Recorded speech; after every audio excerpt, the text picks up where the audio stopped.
कार्यक्रम के पुण्यार्जक हैं श्री कंवरलाल जी महावीर प्रसाद जी, पाटनी, मदनगंज, किशनगढ़, राजस्थान। योगिनः कामदं मोक्षदं चैव ओंकाराय नमो नमः। अरहमित्यक्षरं ब्रह्म वाचुकं परमेष्ठिनः सिद्धचक्रस्य सद्बीजं सर्वतः प्रणमाम्यहम्।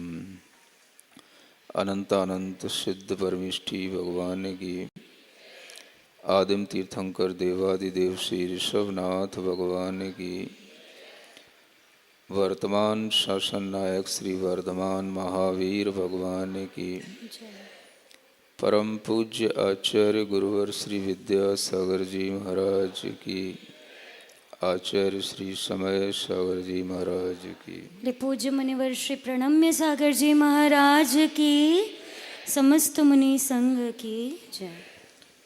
मोह महात्म दलन दिन तप लक्ष्मी भरतार, ते पारस परमेश मुझ हो सुमति दातार।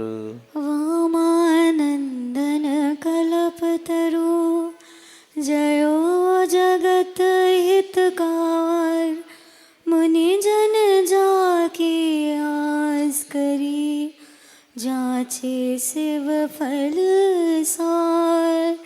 मंगल भवन अमंगल हारी, पारसनाथ जगत हितकारी। सुख संपत सब ही घर आवे, जो भविजन पारस गुण गावे।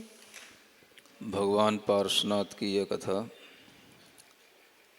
पिछले दिनों से आप लोग सुनते आ रहे हैं। जिनेंद्र भगवान का यह पूर्व जीवन का चरित्र आनंद मुनि महाराज के माध्यम से अभी हम सुन रहे हैं। वह मुनि महाराज जो अगले जन्मों में तीर्थंकर बनेंगे, उसकी वह प्रारंभिक भूमिका में 16 कारण का जो विशेष ज्ञान है, विशेष भावनाएं हैं, उनका वह चिंतन कर रहे हैं। और उन 16 कारणों में 12 भावनाएं आप सुन चुके हैं। आज 13वीं भावना पढ़ते हैं, जिसे प्रवचन भक्ति भावना कहा जाता है।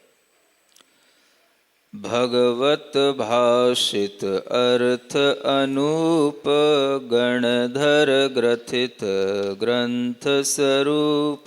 तहाँ भक्ति बरते अमलान, प्रवचन भक्ति तेर में जान। यह प्रवचन भक्ति की भावना। प्रवचन क्या और प्रवचनों की भक्ति क्या। पिछले दिनों में आप लोगों ने अरहत भक्ति भावना भी सुनी है, आचार्य भक्ति भावना भी सुनी है और बहुश्रुत भक्ति भावना भी सुनी है। और आज यह प्रवचन भक्ति भावना है। 16 भावनाओं में 4 भावनाएं भक्ति स्वरूप हैं। अरिहंत भगवान की भक्ति करो, आचार्य परमेष्ठी की भक्ति करो, और जो बहुत ज्ञानवान हैं, बहुत श्रुतवान हैं, उनकी भक्ति करो, और फिर प्रवचन की भक्ति करो। प्रवचन क्या? जो प्रवचन भगवान जिनेंद्र देव के मुख से निस्सृत हुए हैं, वस्तुतः तो वह प्रवचन कहलाते हैं। ऐसे वचन जो प्रकृष्टता की श्रेणी में आते हैं, उन्हीं को प्रवचन कहते हैं। और फिर उन प्रवचनों को जो गणधर परमेष्ठी ने ग्रंथ के रूप में ग्रथित किया, गूंथा, उन प्रवचनों को ग्रंथ का रूप देकर के निबद्ध किया शब्दों में, अक्षरों में, तो वह भी प्रवचन ही कहलाता है। फिर उसी प्रवचन को अनेक और आचार्यों ने, मनीषियों ने अपने हृदय में धारण किया और दूसरों को बताया, तो वह भी प्रवचन ही कहलाया। तो प्रवचन की मूल जो परंपरा है वह तीर्थंकर भगवान के मुख से निकली हुई जो वचन श्रृंखला है उसका नाम प्रवचन है। वह जो दिव्य ध्वनि के रूप में दिव्य उपदेश हैं उनका नाम प्रवचन था। वही प्रवचन गणधर परमेष्ठी ने ग्रंथों के रूप में गूंथे, 12 अंग और 14 पूर्वों के रूप में उनकी रचना की, तो वह भी प्रवचन हुआ। और उसी प्रवचन को अवधारित करके जो भी आचार्य मुनि महाराज उसका बखान करते हैं, उसको बोलते हैं, तो वह भी प्रवचन ही कहलाया। तो अपने को यह याद रहना चाहिए कि ये प्रवचन का मतलब कहाँ से शुरू होता है और ये प्रवचन कौन सा कहलाता है। नहीं समझे? प्रवचन का स्रोत क्या? तो तीर्थंकर भगवान की दिव्य ध्वनि। और वह प्रवचन ही प्रवचन कहलाएगा जिसमें भगवान के वचनों का ही फिर जिक्र किया जा रहा हो। भगवान के वचनों के द्वारा कही गई जो तत्व की निरूपणा है उसको ही सुनाया जा रहा हो, सुनना हो रहा हो, उसी का नाम प्रवचन कहलाएगा। तो वर्तमान में जो प्रवचन होता है उसको तो हम प्रवचन तभी कहेंगे जब वो प्रवचन किससे जुड़ा हुआ हो? तीर्थंकर भगवान से जुड़ा हुआ। तीर्थंकरों के द्वारा बताए हुए उन उपदेशों में जो भी प्रथमान योग का वर्णन आया, जो भी चरणान योग की बातें आई, जो करणान योग का ज्ञान आया, जो द्रव्यान योग का अध्यात्म आया, उन सब तथ्यों को जो बताए, जो कहे, उसका जो प्ररूपण करे, उसका नाम प्रवचन है। यानी प्रकृष्ट वह वचन कहलाते हैं जो जिनेंद्र भगवान के मुख से निर्गत होते हैं। ऐसे उन भगवान के वचनों की भी भक्ति करने का नाम प्रवचन भक्ति भावना है। अभी तो हमने पढ़ा था अरहत भक्ति भावना। अरहंत भगवान की भक्ति करना अलग हो गया और उनके वचनों की भक्ति करना अलग हो गया। जब हम अरहंत भगवान की भक्ति करेंगे तो हम उनके रूप की, उनके स्वरूप की, उनके बाह्य और अंतरंग गुणों की भक्ति करेंगे। और जब हम प्रवचन की भक्ति करेंगे तो सिर्फ हम उनके दिव्य वचन जो तत्व निरूपणा करने में समर्थ हुए उनकी भक्ति करेंगे। स्वरूप को देख करके ये भगवान है इसलिए भक्ति करेंगे।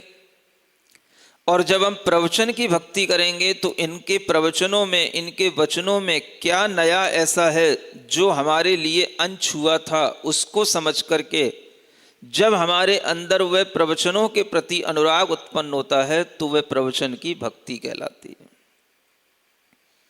ऐसी चीजें जो हमारे कान में कभी आई नहीं, जिनको हमने कभी अपने मन में विचार किया नहीं, अपने ज्ञान का जो विषय बना नहीं, उसके बारे में जिन वचनों से सुना जाए वो वचन हमारे लिए प्रवचन हो जाते हैं। जो देखने में आता है, सुनने में आता है, उससे भी ऊपर उठ करके जो वचन हमें उस ज्ञान की ओर ले जाएं तो वह प्रवचन अपने आप में एक अलग रूप से भक्ति करने के विषय बन जाते हैं। आप सोच सकते हो जब हमने अरिहंत भगवान की भक्ति कर ली तो प्रवचन की भक्ति हो ही गई। लेकिन यहां पर दोनों चीजें अलग अलग कहीं।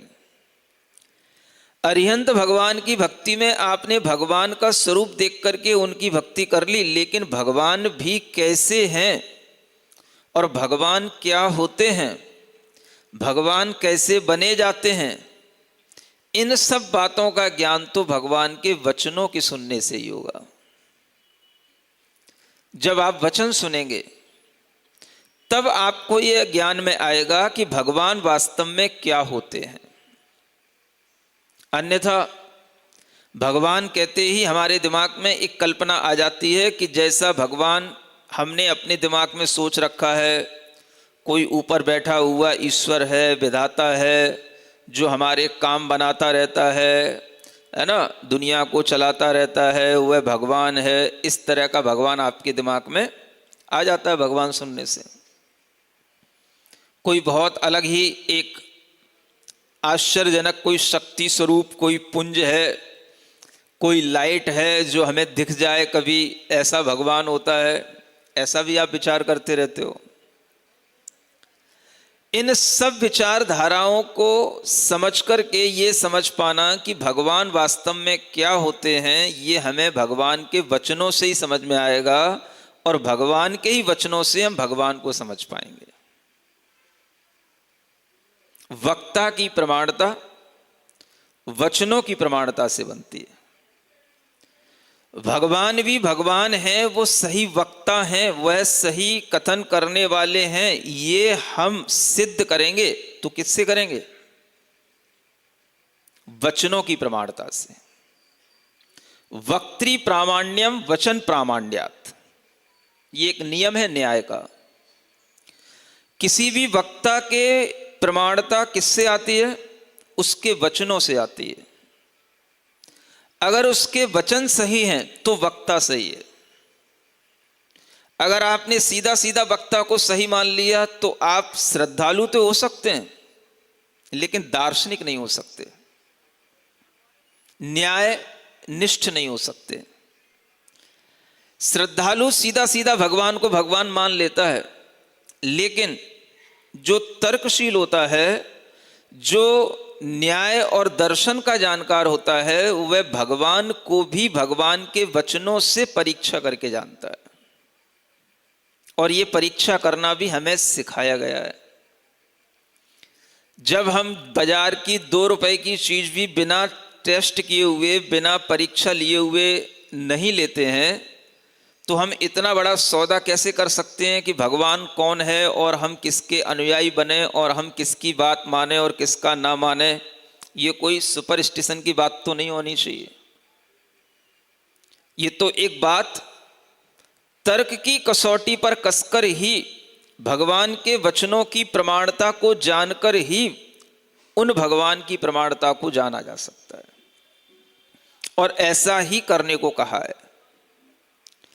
जिनके पास में बुद्धि होती है, तर्क शक्ति होती है, वह भगवान के वचनों को इसी तरह से परखते हैं। और ये खुली किताबों में इस तरह की परख अनेक ग्रंथों में लिखी हुई है।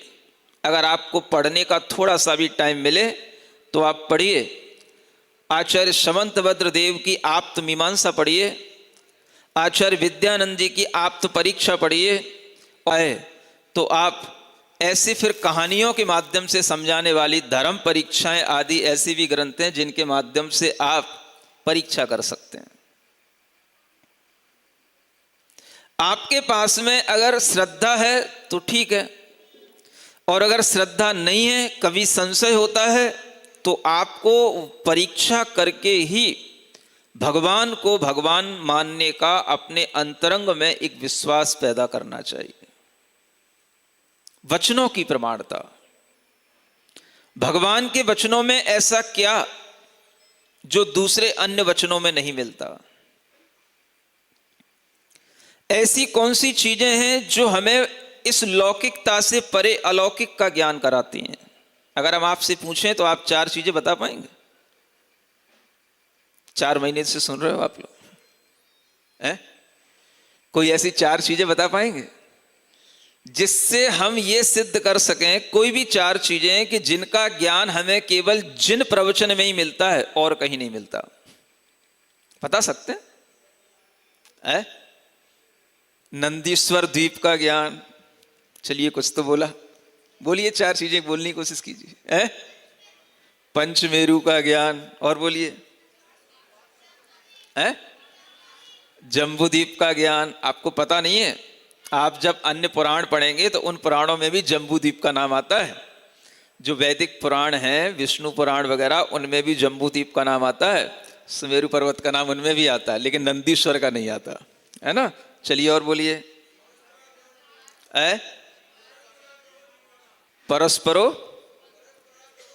परस्पर आग्रहो जीवानाम परस्परोपग्रहो जीवानाम, है ना, आग्रहो नहीं उपग्रहो। चलिए कोई बात नहीं, ये तो सूत्र वाक्य हो गया। आपस में एक दूसरे का उपग्रह करना, ये तो कई पंथ वालों ने इस फंडे को अपना लिया है। सेवा करना, एक दूसरे की लिए दया का भाव रखना, ये तो फिर भी आपको अन्य अन्य ग्रंथों में मिल जाएगा। इसका मतलब है आप वो एंटिक चीजें नहीं बता पा रहे हैं जो सिर्फ जैन दर्शन की विशेषताओं में है। एक मिनट डिवाइस बोला। 7 तत्व 9 पदार्थ का ज्ञान, है ना। हाँ, ये चीज है कुछ यूनिक। और बोलिए। अनेकांतवाद, ये बात हुई ना कुछ, ये एक नई चीज है। चलिए 4 चीजें तो बोलिए आपने। एक अनेकांतवाद, 7 तत्व 9 पदार्थ का ज्ञान, दूसरी चीज, तीसरी चीज नंदीश्वर। नंदीश्वर तो एक उपलक्षण मान सकते हैं। नंदीश्वर जैसे अन्य जो भौगोलिक अन्य जो द्वीप हैं, समुद्र हैं, उन सबका ज्ञान भी इसी नंदीश्वर के ज्ञान में आ जाता है। चलिए एक चीज और बता दिए, 4 पूरे हो जाएंगे। रत्नत्रय, रत्नत्रय तो उसी में आ जाएगा, 7 तत्व में ही। सम्यक दर्शन ज्ञान चारित्र उसी में आ जाएगा। अहिंसा परमो धर्म भी सब मान लेते हैं। ये जो सिद्धांत हैं दया के, अहिंसा के, ये भी सब लोग मान लेते हैं। कुछ यूनिक है। अनेकांत और स्यादवाद की बात तो हो ही गई। लोक और अलोक का ज्ञान, ये भी अच्छी बात है। और ये भी अच्छी बात बोली कि भगवान करता नहीं है, भगवान मात्र ज्ञाता दृष्टा होता है। ऐसी आपने 4 से बढ़कर के 5 बातें बता दी। आप बहुत अच्छे ज्ञानी हो गए। ऐसा अगर ज्ञान अगर आपके अंदर आएगा तो समझ पाओगे कि क्या ऐसा है जिसके कारण से जैनिज्म के अंदर इन तीर्थंकरों को पूजा जाता है, और इन तीर्थंकरों के वचनों में ऐसा क्या है जो हमें दूसरी की वचनों में नहीं मिलता है। ये विशेषताएं अगर हम ध्यान में रखें, फिर से दोहराएं एक बार।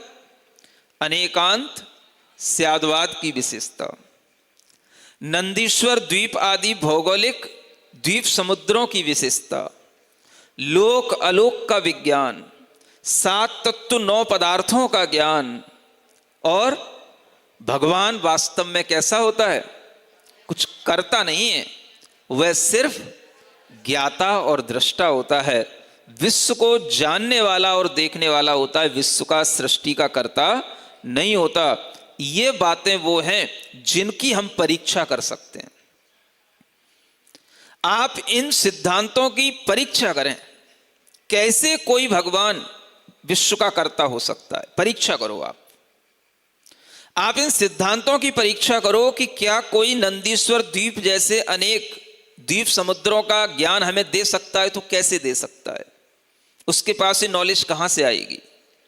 लोक और अलोक का ज्ञान करने की उसके पास में नॉलेज कहां से आएगी, कौन होगा वो, उस नॉलेज को क्या बोलेंगे, वो कैसे उत्पन्न होती है, कैसे वह 7 तत्व और 9 पदार्थों के बारे में बताएगा। क्योंकि 7 तत्व 9 पदार्थ तो आत्मा से रिलेटेड हैं, और आत्मा का यह विज्ञान उसे कहां से पता पड़ेगा कि आत्मा में क्या होता है, क्या आश्रव, क्या संवर, कैसे निर्जरा, कैसे मोक्ष।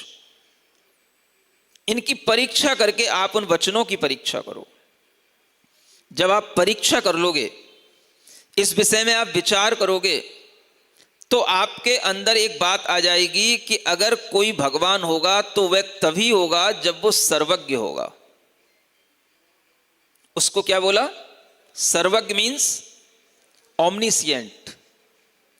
और जो सर्वज्ञ होगा वही सर्वशक्तिमान होगा, ओमनीपोटेंट। जो सर्वज्ञ होगा वो नियम से वीतराग होगा, विदाउट अफेक्शन एंड अवर्जन। उसके अंदर ना राग होगा, ना द्वेष होगा, इस तरह की जो एक तर्कशीलता आपके अंदर आएगी, उससे जब आप परीक्षा करके भगवान तक पहुंचोगे तब आपको पता पड़ेगा भगवान किसी चमत्कारिक शक्ति का नाम नहीं है, किसी ईश्वरी कोई तेज पुंज और कोई ऐसी ज्योति का नाम नहीं है। भग माने होता है ज्ञान, भग माने ज्ञान, जो पूरा का पूरा ज्ञानवान हो, जिसकी आत्मा ज्ञान से परिपूर्ण हो, अनंत ज्ञान का जो पिंड हो, पुंज हो, उसको कहते हैं भगवान। और उन्हीं को कहते हैं वीतराग सर्वज्ञ भगवान।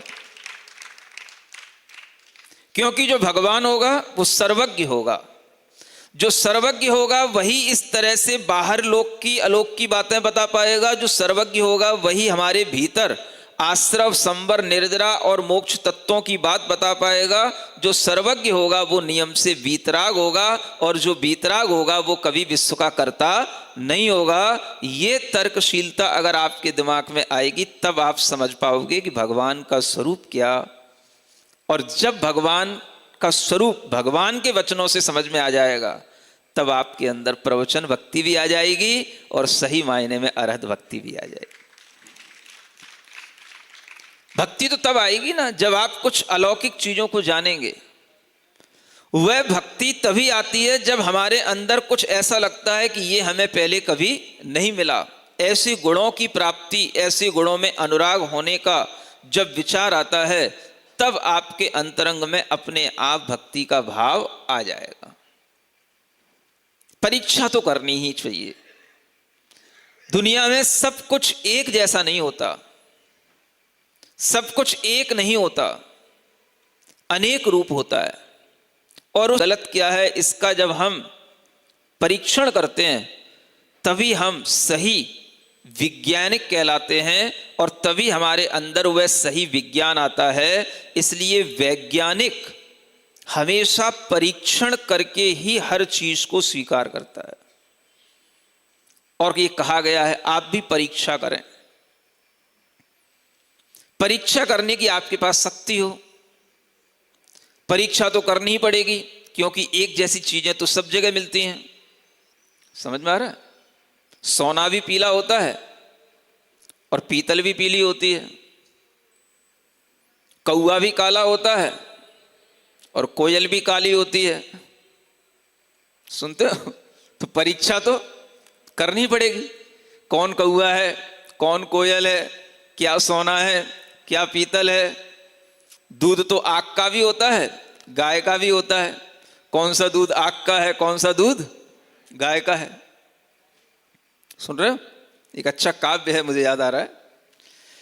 केत की कनेर एक कैसे करी कही जाए, आक दूध गाय दूध अंतर घनेर है। यह काव्य है जैन शतक पंडित भूधरदास जी का ये सर। हाँ, तो उसमें काव्य है, केत की कनेर एक कैसे करी कही जाए, आक दूध गाय दूध अंतर घनेर है। कहाँ भानु भारो कहाँ आगिया विचारो, कहाँ पूनों को उजारो कहाँ मावस अंधेर है। पीरी होत रीरी पे न रीस करे कंचन की, कहाँ कागवानी कहाँ कोयल की टेर है।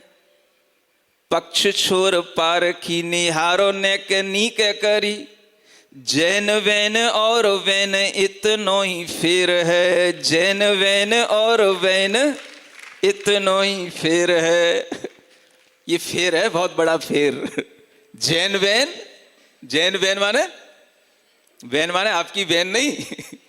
जैन वचनों में, जिनेंद्र भगवान के वचनों में और अन्य लोगों के वचनों में कितना बड़ा फेर है। पक्ष छोर पारखी निहारो नेक नीके करी, कैसे अच्छे शब्द लिखे हैं।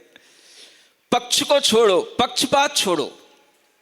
ये कभी कहा ही नहीं जैन मनीषियों ने, जैन विद्वानों ने, कि कोई तुम पक्षपात करो कि मैं जैन हूं इसलिए मैं तीर्थंकरों को मानता हूं। नहीं, तुम्हारे पास बुद्धि तो हो कि तुम समझ पाओ कि भगवान होते क्या है। पक्ष छोड़ो, अपना भी पक्ष छोड़ो और जो दूसरे पक्ष में जुड़े हुए हैं वो भी अपना पक्ष छोड़ें। पारखी बनो। पारखी मतलब जो परीक्षा करता है उसी को पारखी कहा जाता है। ये प्राकृत का शब्द है, हिंदी में आ जाता है। परीक्षा को क्या करेंगे? परीक्षा कहेंगे, और परीक्षा करने वाला परीक्षक कहलाता है, उसी को पारखी कहते हैं। निहारो माने देखो, पक्ष छोड़ करके देखो, पक्षपात से रहित होकर के देखो। कैसे देखो? नेक तो देखो। नेक माने थोड़ा देखो, तो थोड़ा ही देख लो। जितने आपको पॉइंट्स बताए, ये 5 पॉइंट मैंने, किसी एक ही पॉइंट पर फोकस कर लो, एक ही पॉइंट पर समझ लो कि एक भी पॉइंट अगर आपके दिमाग में उतर गया तो बस बहुत हो जाएगा।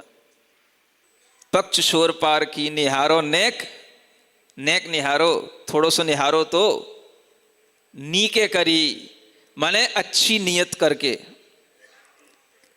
पक्षपात छोड़ करके देखो, तब तुम्हें समझ में आएगा कि जैन वचनों में और अन्य वचनों में कितना बड़ा अंतर है। और वो अंतर कितना है? जो ऊपर की 3 लाइनें सुनाई उतना बड़ा अंतर है। एक केतकी का फूल होता है, एक कनेर का फूल होता है। फूल तो दोनों होते हैं, एक में कोई खुशबू नहीं होती है और एक में खुशबू होती है। केतकी की गंध तो जानते ही हो। इनको एक नहीं कह सकते फूल होते हुए भी। इसलिए दुनिया में सब शास्त्र होते हुए सब शास्त्रों को शास्त्र नहीं कह सकते हैं। शास्त्र वही होते हैं जो शास्ता के द्वारा कहे जाते हैं। किसके द्वारा? शास्ता। और शास्ता वह होता है जो सर्वज्ञ होता है। इसलिए सभी शास्त्रों को शास्त्र नहीं कहा जा सकता। ये जैन वचनों को पढ़ करके आपको समझ में आएगा। तो केतकी और कनेर एक कैसे हो जाएगी? केतकी कनेर एक कैसे करी कही जाए? आख दूध गाय दूध अंतर घनेर है। आख का दूध होता है, अकौआ का जो पेड़ होता है ना, उसका भी पौधे का दूध होता है, और गाय का भी दूध होता है। अगर आख का दूध पी लिया तो मर जाओगे, हाँ, और गाय का दूध पियोगे तो मरते मरते भी जीवित हो जाओगे। अंतर घनेर है। एक चीज तुम्हें मारने वाली है, एक चीज तुम्हें जीवन देने वाली है। यही अंतर होता है मिथ्यात्व का और सम्यक्त्व का अंतर।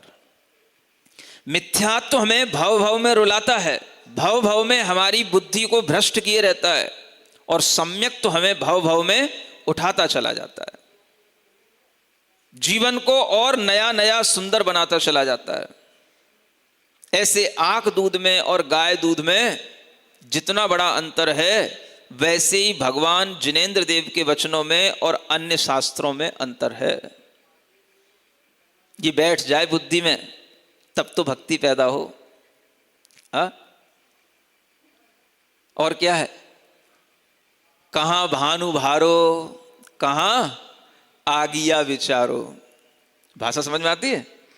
कहां तो भानु का प्रकाश, और आगिया बोलते हैं जुगनू का प्रकाश। कहां तो सूर्य का प्रकाश। ऐसा भगवान जिनेंद्र देव की वाणी में सारे तत्वों का व्याख्यान है।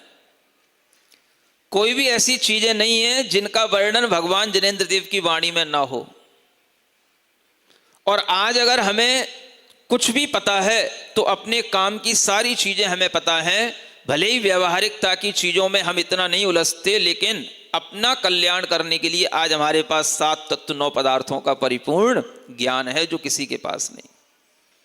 सूर्य की तरह जैसे सूर्य का प्रकाश जगत के सारे पदार्थों को प्रकाशित कर देता है, ऐसे भगवान के ज्ञान में कहाँ पर कौन सा द्वीप है, कहाँ पर कौन सी पृथ्वी है, कहाँ समुद्र है, कहाँ पर मनुष्य रहते हैं, कहाँ नारकी रहते हैं, कहाँ तिर्यंश रहते हैं, कहाँ एकेंद्री रहते हैं, कहाँ निगोध हैं, कहाँ सिद्ध भगवान हैं, कहाँ स्वर्ग के देवता हैं, सब कुछ भगवान के उस ज्ञान प्रकाश से जानने में आता है। आता है कि नहीं आता? हूं तो करो। और बाकी सब तो आगिया विचारे हैं। सब उन्हीं प्रकाश में से छोटी छोटी चीजें ले ले करके एक्सप्लेन करने के तरीके अलग अलग बन जाते हैं और बड़ी बड़ी किताबें बन करके बड़े बड़े राइटर बन जाते हैं, बेस्ट बुक सेलर की नाम में उनका नाम आ जाता है, लेकिन बातें तो, फंडे तो, सिद्धांत तो वही होते हैं जो भगवान जिनेंद्र देव ने बताए हैं। बस कमी यह है कि आप जिनेंद्र भगवान के प्रवचनों की प्रभावना नहीं कर पाते। उन भगवान के वचनों की प्रभावना करना ही उनकी भक्ति है।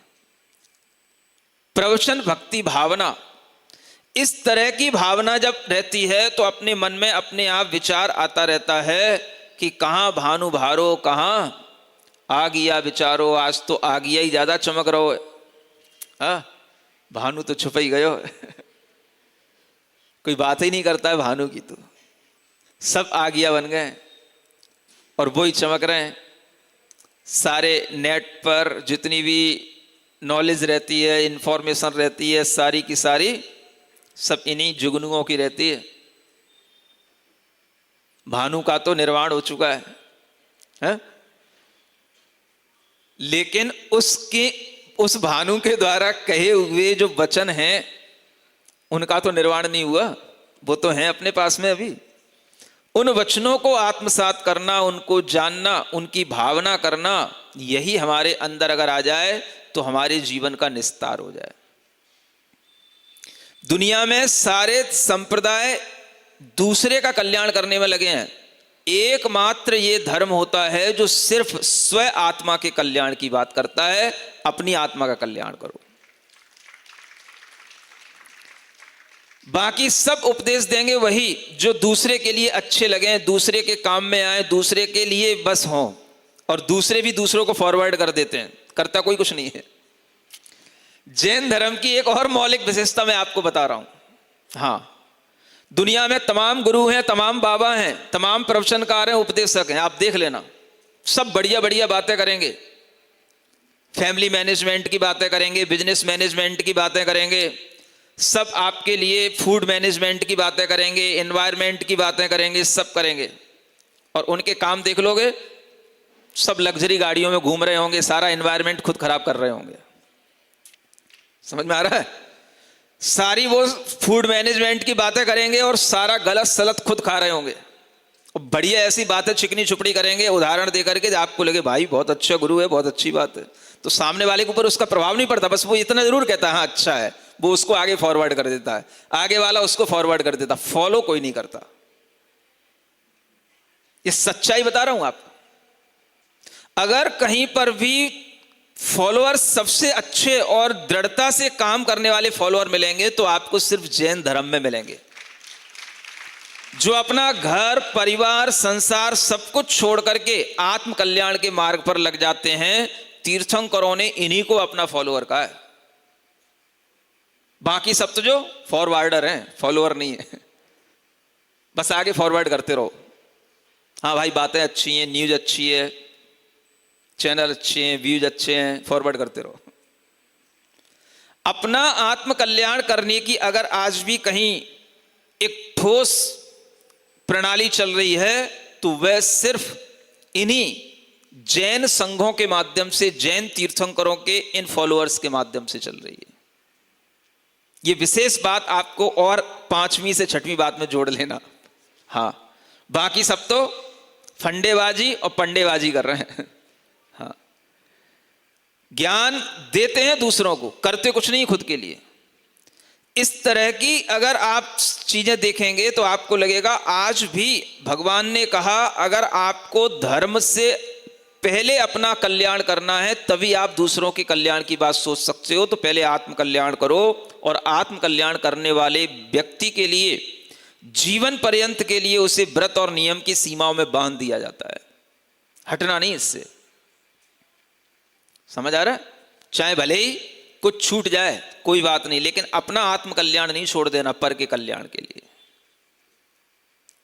कभी कभी पर के कल्याण में ज्यादा चिपक जाते हैं और फिर आत्म कल्याण की ओर आते हैं तो फिर पर कल्याण छूटता सा दिखता है, तो फिर सोचना पड़ता है। जैसे पंडित जी हैं, है ना, अब पहले तो कहीं भी गोष्ठी में जाते थे, है ना, सब तरह से कहीं भी जाने में कोई सोचते नहीं थे।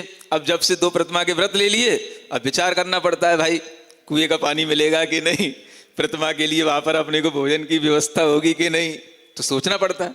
अगर मान लो कहीं से आपके लिए ऑफर आ गया और वहां व्यवस्था नहीं है तो क्या होगा, वो छोड़ देना पड़ेगा, लेकिन अपन अपने व्रत को कभी नहीं छोड़ेंगे। यही भगवान के मार्ग पर चलने का सच्चा संकल्प है। तो तीर्थंकरों के मार्ग पर चलने वाला व्यक्ति अपने लिए पहले दृढ़ बनता है,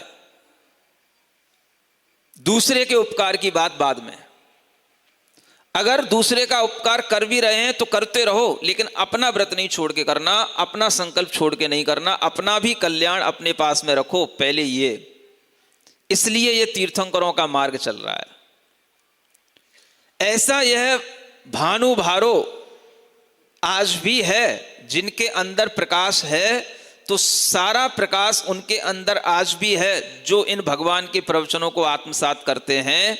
और जो आज्ञा हैं वो भले ही दुनिया में जुगनू भले ही चमकते हुए दिखाई दे रहे हों, लेकिन वो जुगनू तभी तक चमकते हैं जब तक सूरज के सामने नहीं आते हैं।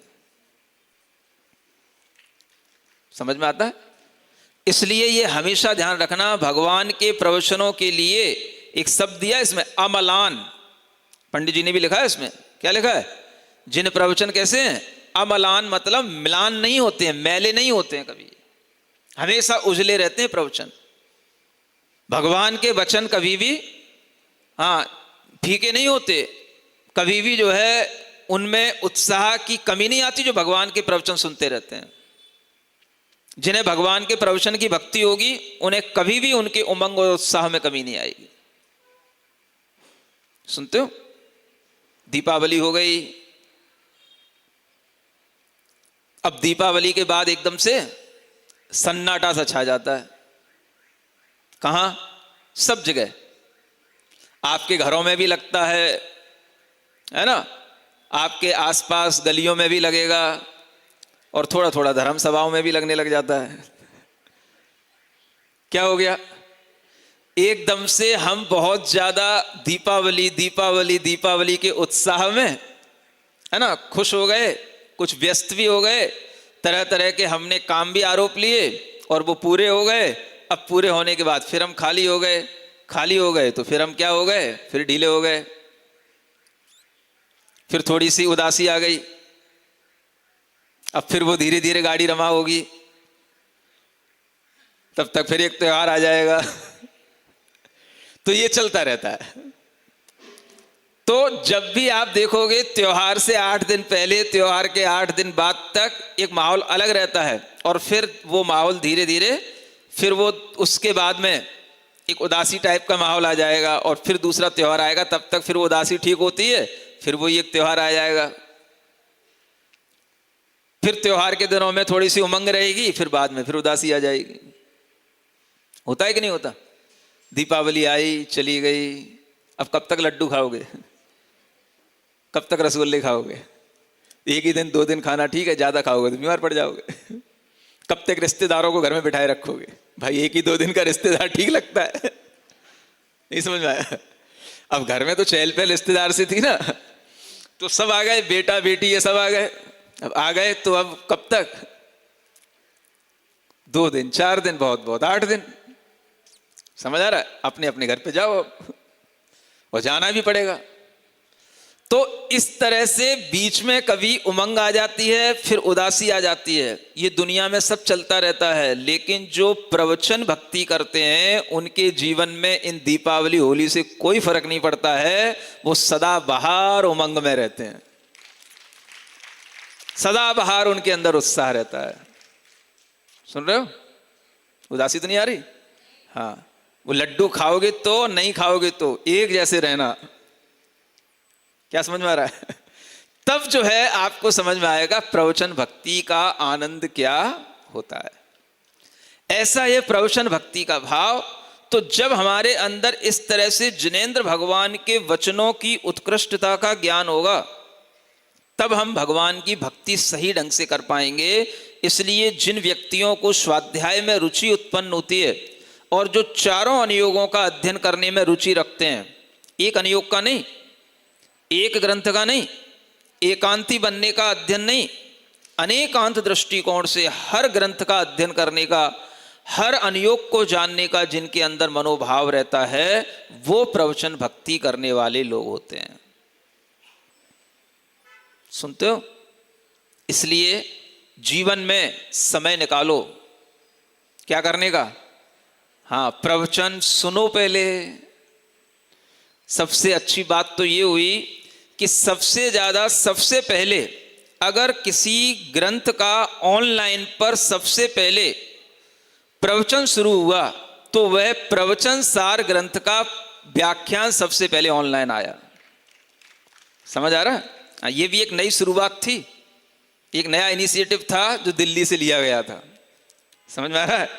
इससे पहले सब कुछ भी इस तरह का नहीं था। तो सबसे पहले आचार्य कुंद देव के इस ग्रंथ की शुरुआत प्रवचन सार से हुई और इसी प्रवचन भक्ति के कारण से हुई। यही सोच करके हुई जीवों के अंदर भगवान जिनेंद्र देव के प्रवचनों का सही ज्ञान पहुंचेगा, तो मुझे लगा समय सार से नहीं पहुंचेगा। समझ आ रहा है? वो किससे पहुंचेगा? प्रवचन सार से पहुंचेगा, क्योंकि प्रवचन सार में वो सब चीजें हैं। ज्ञान क्या होता है ये भी, और ज्ञेय क्या होता है वो भी, ये पहले जानना जरूरी है।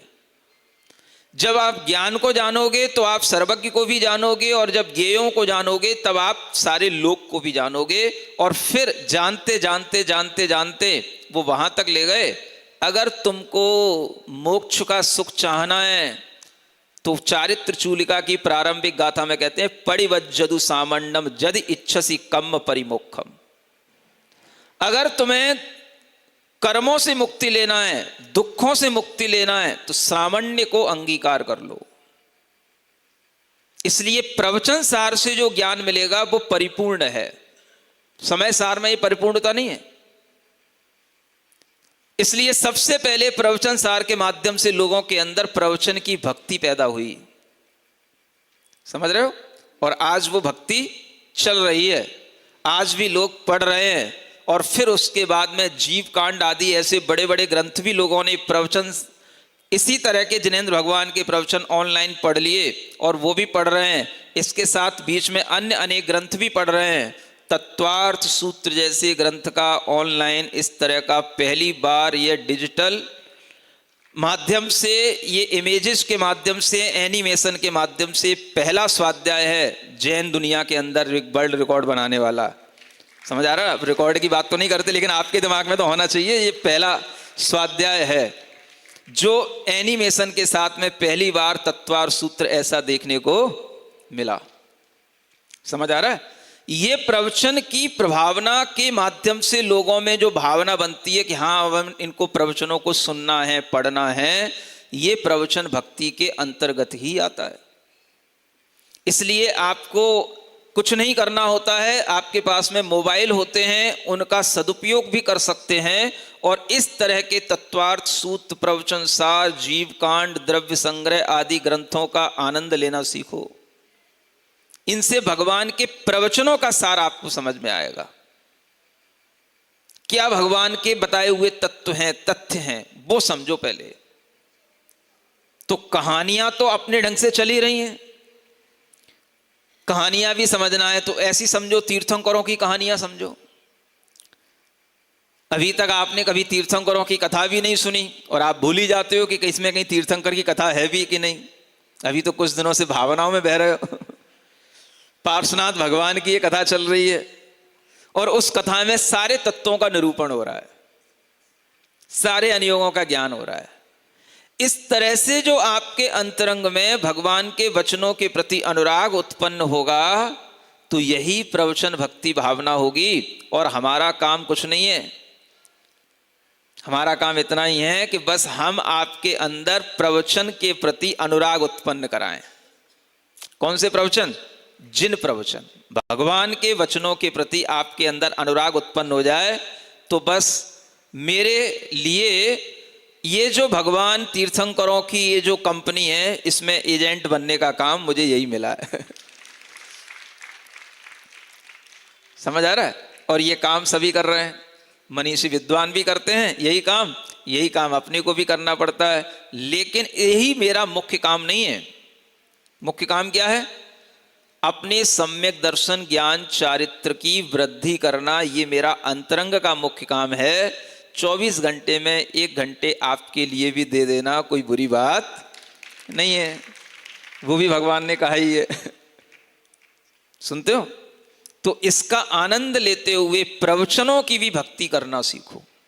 अरिहंत भक्ति अलग चीज और भगवान जिनेंद्र देव की वाणी प्रवचन ऐसे क्या हैं, ये हर पढ़े लिखे व्यक्ति को ये एक भीतर से एक ईगरनेस होनी चाहिए, क्यूरियोसिटी होनी चाहिए।